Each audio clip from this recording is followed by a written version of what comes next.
মাশাআল্লাহ, মাশাআল্লাহ, আমার অনেকগুলো মুরগির বাচ্চা এবং হাঁসের বাচ্চা ফুটলো।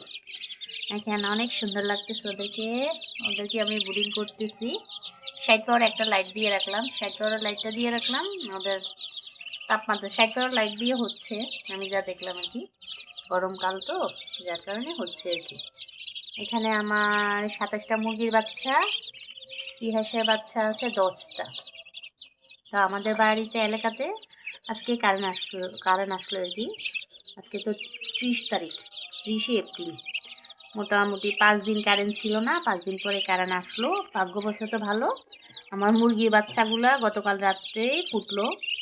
পর তো গতকাল রাত্রে আমি মায়ের তলা রাখলাম, আজকে নিয়ে আসলাম। আজকে কারেন্ট আসছে যেহেতু, আজকে নিয়ে এসে লাইটের তলে ব্রুডিং করাতেছি।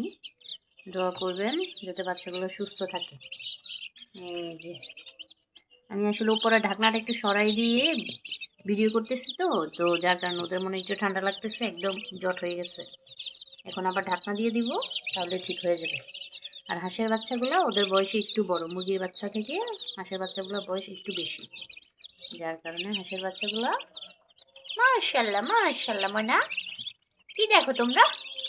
দেখতেছো দেখতেছো কি দেখো তোমরা? আমার কিউট বেবি, কিউট বেবি, তুমি কি দেখো? তুমি দেখো কি দেখো? তোমাদের ভিডিও করতেছি, আমি ভিডিও করতেছি তোমাদের। দেখো, মাশাআল্লাহ মাশাআল্লাহ, অনেকগুলা অনেকগুলা। দোয়া করবেন আমার মনের আশাটা যাতে পূরণ হয়। এদেরকে নিয়ে থাকতে আমার অনেক ভালো লাগে।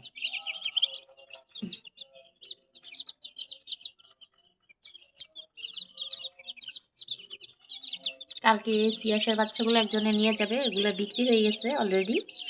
তো আমি বলছি যে বৃষ্টি বন্ধ হোক তারপরে নিয়ে যান, যার কারণে রেখে দিলাম। কালকে এগুলোকে নিয়ে যাবে। জোড়া 300 টাকা করে বিক্রি করলাম। এক এক এলাকায় আরও বেশি বা আরও কমও আছে, আমাদের এদিকে 300 টাকা। আর আমি একটু কমে রাখি, আমাদের এই জায়গায় আর একটু দাম বেশি কিন্তু, বাট আমি একটু কম রাখি, কারণ মোটামুটি সবাই তো গরিব, গ্রামের মানুষ, এত দাম রাখলে কীভাবে ওরা কী করবে, যার কারণে ওদের থেকে একটু টাকাটা কম রাখি আর কি। এই আর কি, দোয়া করবেন আমার জন্য।